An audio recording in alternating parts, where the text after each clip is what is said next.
describes or sums up what the grammarian's role is. It's one word. Word, because you're dealing with words.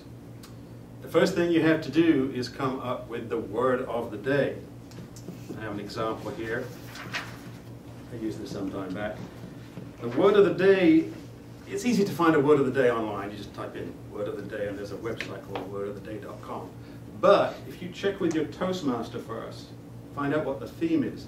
Google the theme and look for a word there.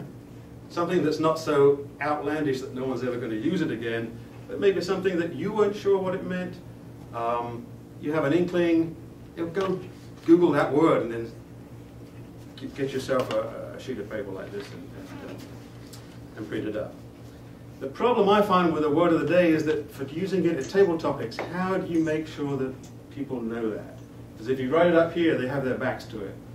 If you have one of these sheets, maybe if you leave it on the podium, they may see it. But there's always a question of, will they see it or not? And I find it's always helpful just to remind the table topics person to remind the people to use the word of the day, because that is part of the qualification.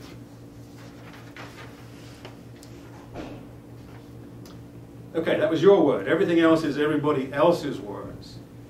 One of the things you're looking for is filler words. These are words that people use almost subconsciously to fill a space while they're thinking, or it's a habit. Like nowadays, even the word so at the beginning of the sentence has become a habit. It used to be well, and then off you go in the sentence, but nowadays it's so, and I'll come back to that later on.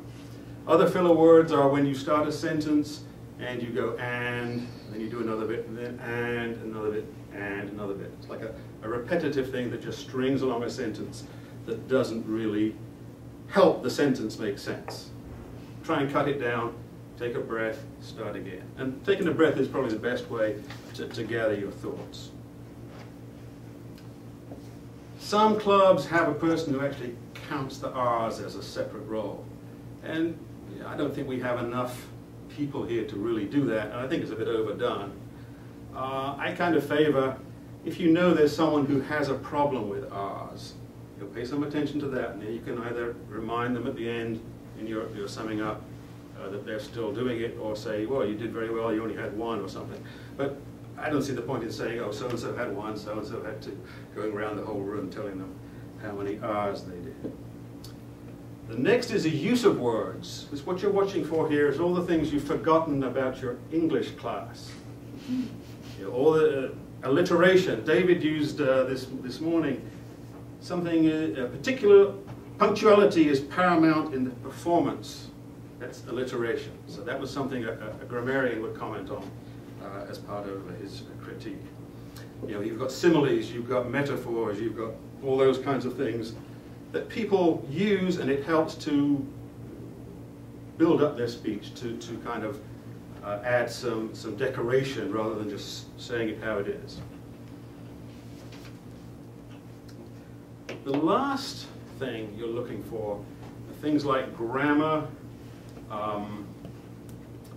pronunciation. This is where Al always ribs me about this, is that I come from one culture where your grammar is done a certain way, and amongst us there are several different cultures as well. So it's difficult to be hard and fast about what is right and what is wrong.